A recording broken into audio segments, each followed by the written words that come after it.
What's going on, everyone? Welcome back to the channel. We have just had some breaking news that Manchester United have officially appointed a new CEO in Omar Berrada, or Berrada. I'm not sure how you pronounce it yet, but I'm sure we can get to that point. Man City have also recently released a statement as well to confirm that he has resigned from his role there. What an absolute massive bombshell from David Ornstein on this Saturday night. I'm going to get your thoughts very shortly, Sam, but I'm just going to read out the article that was put out there by Ornstein himself. So, Man United's name Man City's Omar Berrada as new CEO, led by Ineos with the Glazer backing, will take exec leadership of football and business, seat on the board and report to owners, highly regarded and many will see as a major coup. Now, I did a tiny bit of digging. Prior to this, he was the chief operating officer at City. He had been promoted in September from commercial director for football marketing. He worked at FC Barcelona for almost 8 years as a senior media business development manager and head of sponsorship during a very successful era. His expertise in sponsorship and media rights reflects 11 years of senior level experience in the sports industry and 5 years in the telecommunications sector with the companies Scarlet and World Online. He has a track record in negotiating complex and innovative partnerships with leading brands and companies, having lived in 6 different countries, so he's multilingual, can speak 5 languages. And the last bit, touted as a sensational first appointment, the best in class, he's going to be the CEO that will have control and say over the business operation and also on the football side of things, with other specialised directors of football and such to follow. Mega news, Sam. How do you feel about this appointment? Obviously, it's a business-related appointment, isn't it? First of all, like, this is not a sporting football appointment. However, if you look at it just from the optics sort of point of view, Manchester City have been extremely successful. Like, I know we don't like to say that, but they have. Off the pitch and on the pitch in doing sort of sponsorships and that kind of stuff. Even though a couple of where the money came from might be a bit dodgy, we'll see what happens with the charges, but it is what it is. They have grown, despite the fact that they might be lying about something, they have grown globally. So to get somebody like of this guy's level of success, because he's at Manchester City during the most successful period, is quite a coup for Manchester United, and I can only imagine they must have chucked a shit ton of money at him.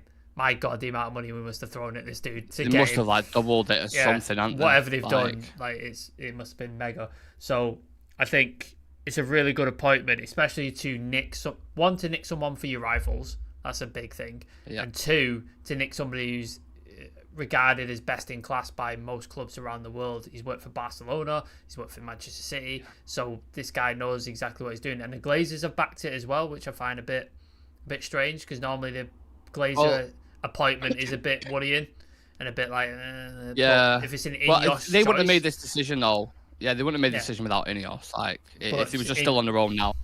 Yeah. But I watched Ben Jacobs on Paddock yesterday, and he was saying you should expect to see like a flurry of appointments maybe in like February, March. Once it's been ratified, you'll see like loads of appointments. So I didn't expect this to happen today, of all days. Like, you were thinking, oh, it's a bit slow today, and then this has come out. So yeah, major appointment for Manchester United, and hopefully the step in the right direction. Hopefully all the football appointments are of a similar ilk, best in class, exactly of that level. So.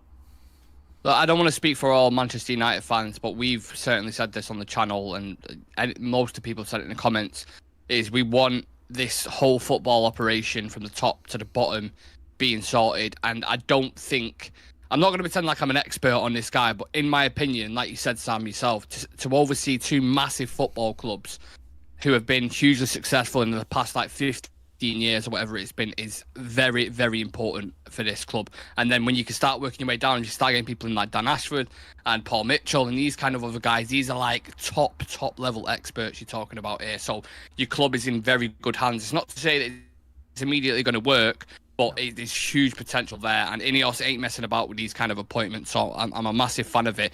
The question I wanted to ask was, why make the move? If City are doing so well and you're achieving a lot, why take this move, do you think?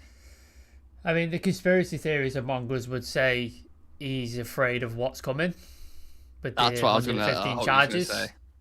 Yeah, that was what your conspiracy you might think about. I imagine the money he's been offered has been a lot more than what City were giving him, and money For talks, sure. as always. Money is always a big motivating factor in anybody's career move. So it could be one of those, but he might want a fresh challenge, might want something different, something new, a new project to start from the beginning, because obviously City built the way up and now they're at the peak and they've got pretty much not much left to do other than try and stay at the top. That's pretty much where, whereas United, we're starting from nothing, starting from scratch. So maybe he wants the challenge of building it up again and going to another point. So there could be a number of factors. I've just seen as well, apparently Omar Berrada was key in Manchester City signing of Erling Haaland and the success of their academy.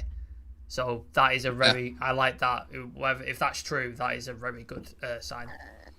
The Athletic had just put some out as well, saying he'd previously turned down CEO positions at another Premier League club, various teams and a major franchise, but said yes to Manchester United. And you have to look at it like, this arguably right now is the biggest and toughest challenge to get United back to the top of kind of world football. So he must be looking at it. He gets into them kind of positions because of how good he is, and he probably challenges himself on a daily basis. So he must look at this now and think, I can't fucking wait to get in here and start moving things about. Because he probably look at the books the last 10 years and everything that's been ongoing and just be like, what the fuck? Because I've heard, I've seen clips recently. Go on. Somebody's just retweeted. He wrote an article for The Guardian in 2014, titled "Manchester United, How Did They Get Into This Mess?" So he's clearly well aware of what's been going on the last 10, 15 years. Like, this is 2014, so he's clearly followed this since Fergie left, maybe even before. So he's clearly aware of this. So it's not like he's coming in and he has no clue. Like, he clearly knows what's going on. Yeah.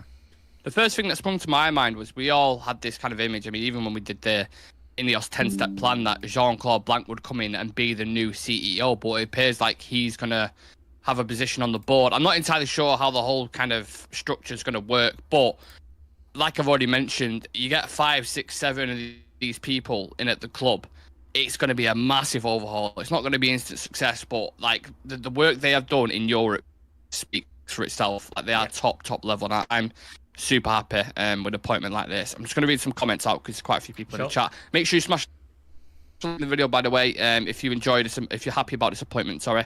Dan saying, let's go. Jolly Marlon saying, how did they manage to pull that off? It's that. It probably that and it's a challenge, I'd probably say. Nabi Ahmed says, I hope United start playing better and City don't. On the CEO, go on. Discord is like completely fucked on your end. Let me just on my end.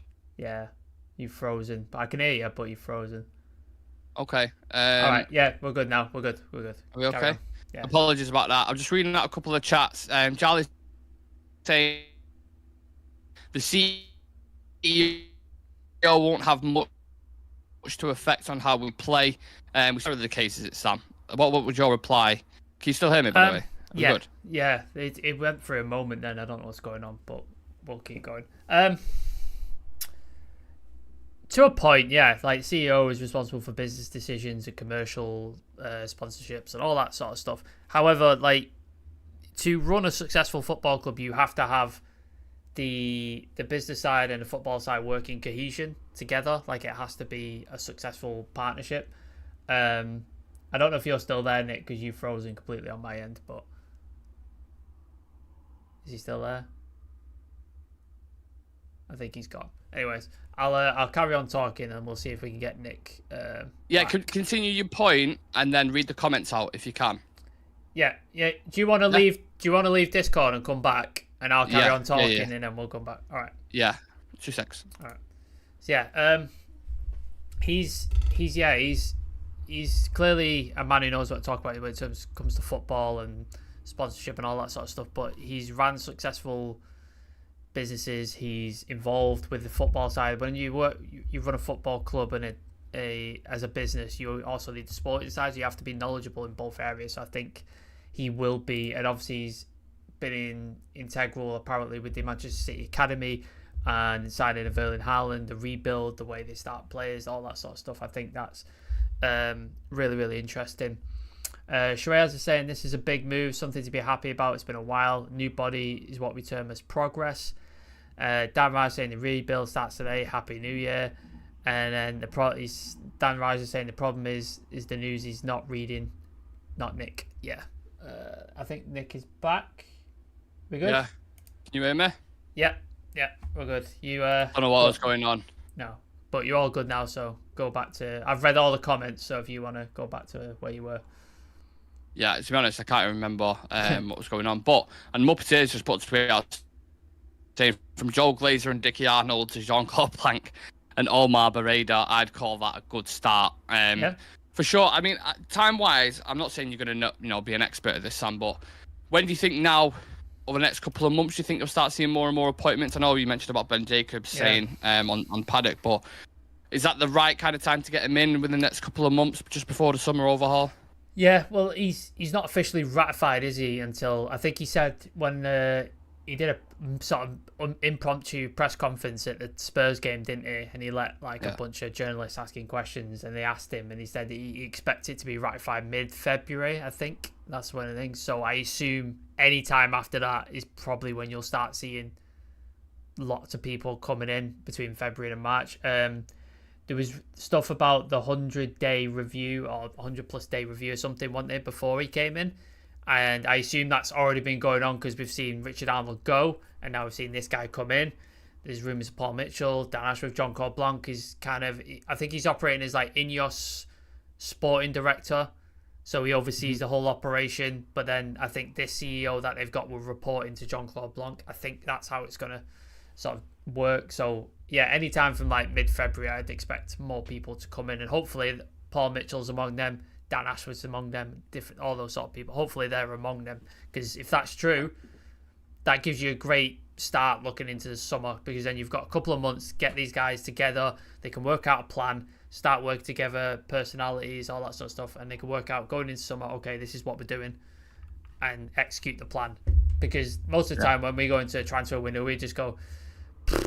we've got one person and we don't have any backups, and if we don't get that person, we kind of panic, don't we, and just scramble around. I almost feel like he's going to be amazed at how bad the club's been going for. I mean, he said he did an article in 2014. I mean, it's got worse. a lot. I was going to say, we're 9 years on from then, and it's gotten so much worse, just years and years worth of really bad decisions. So I imagine he'd be eager to get kind of stuck in and get to work. Just more coming out from City side. Big shock to see Omar Berrada join United.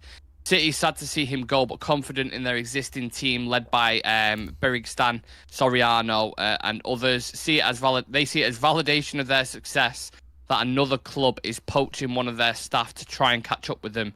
Full reaction coming. That's a question that I wanted to ask, because it's all good going to get the best in class, but it has to fit as well. Sure. Do you agree with that kind of sentiment? Yeah, because you might have personalities or strong personalities, they might clash. We all hoped that Ragnick would stay on as a sporting director, recruitment, technical, whatever the term they were going to use. And obviously that didn't happen. And then apparently Ten Hag doesn't get on with Ragnick, apparently. I heard sort of stories around that they don't get on or they don't see eye to eye. So that could be the case, but do you know what I mean? They're two... When Ten Hag came in, he was seen as an ideal manager, progressive, all this stuff. Ragnick knows recruitment, so you thought, oh, this is perfect. But personality-wise, it just doesn't match up. But then you've seen evidence of that working in the previous regime with Fergie and David Gill. They worked simpatico, they worked together really, really well. So you just that's the kind of thing. You got to hope, though, these guys being the best in class, that they can look past personality clashes or beef or shit like that and be able to work together to a successful end. But like you said, there's no guarantee. All you can do is give yourself the best possible chance by getting the best in class. Or after that, it's up to you lot. You lot have to work that shit out and make it work. Yeah. It feels like it's the first kind of Infinity Stone in the gauntlet, done it? And a very good start by Ineos. We referenced Thanos so much, but it just kind of fits with it. I should have done that. I should have done that as a thumbnail. God damn it. That would have been really good, yeah. Maybe when we appoint a Dan Ashford or Paul Mitchell. We could just put the second stone in. And we're getting there. We can hopefully click our fingers in the summer and you know, he'll get to work and sort this mess of a football club out. But a fantastic start from Ineos. I think it's a really good appointment. I'll read out just a few more comments before we head off, because obviously there's going to be more and more kind of stuff coming out about this. I know Fab's just tweeted. Let me just see what he said. Omar Berrada has already signed the contract as new Manchester United CEO, leaving Man City with immediate effect. Berrada wanted by Ineos. He'll have overall control of football and business. Berrada will sit on the board and report to all the new owners. Start date to be continued. And I think that's where we can leave it. The press is taking us for a ride this week, says Charlie Malman. No matter who they bring in, Rob does are being back to our best. That's from DJ Superfly. Lindelof the Goat's back in. Good to see you. I hope you're good. Saying, because Man United and good news is not something I usually hear. No. Yeah, you're right on that one. 3-2 to Brentford now, apparently. I think Neil Maupay scored. It was 2-1 when I left the game to come down here. What the fuck's going on? Yeah, madness. They've scored, there's like 2 or 3 goals been scored whilst we've been live. Tony with a goal in his comeback. Yeah, saw that. Fantastic free kick. He's probably the cause of the 150 charges, as this was City's way of bringing us down with them. Mate, I mean, that is an interesting aspect in it, them charges. Yeah. Like, for this move to happen now, do you know what I mean? Because they're trying to push it forward, aren't they? You know, they announced the actual... Well, they said they've got a date, haven't they? But they won't reveal what the date is. Yeah. So I'm like, why have you not suspicious? I mean, if he's coming in and we could do some fuckery like they've done and win a treble and 4 titles back to back, I'll be all right. I'm all right with that. I'll take that. I mean, it sounds nice, but I don't want to be taken with the same brush as fucking Man City. Because if they get actually, you know, done for this, what they've been accused of, then they're going to get, you know, there'll be a significant charge there, and I don't think people will want their names tied to that. Yeah. I also think if you start seeing more people leaving City now, that's when it's like, oh, okay. Getting off the sinking ship. Yeah, something's fucking going on here. But maybe he does want to do the challenge. Yeah. United forever saying, who is Omar? It's fair. Scroll back. Yeah, scroll back. Go to the very start of the video. We explain everything perfectly in depth. Who he is, what he's done, what type of guy he is. Quite literally everything. But like, I'm sure me and Sam are both like that when it got announced. We've heard bits of done, you know, what Man City and stuff, but everyone's going to be doing the due diligence on this one now, and we'll just have to wait and see what the next steps are. So, great first appointment by Ineos. As me and Sam have mentioned, we're both happy. Let us know if you're happy. Leave your thoughts in the comments section. Smash a like on the video, and unless you have anything else to say, Sam, I think we can head off. Didn't expect to come on here, but good news in United's perspective. Yeah. So that's always. I don't mind jumping on last-minute news videos when it's a good news thing like that. It makes a difference from all the shite that we've had to put up with the last couple of weeks. So yeah, it'll be interesting. I'm excitement with a slight hesitancy to see how this goes. So for sure, let's see what happens. Yeah, if anything else breaks, of course, tonight we will go live, and likewise tomorrow as well. Maybe there will be. Who knows? Let's see what happens. Paul Mitchell appointed at like 10 o'clock tonight or something. Yeah. If it happens, we'll go live. Keep an eye out for the members video because it's been done, so it's going to be dropping at some point either tonight or tomorrow. Make sure you subscribe, smash like on the video, drop us a follow on socials, and we'll see you guys in the next one. Have a nice weekend, everyone.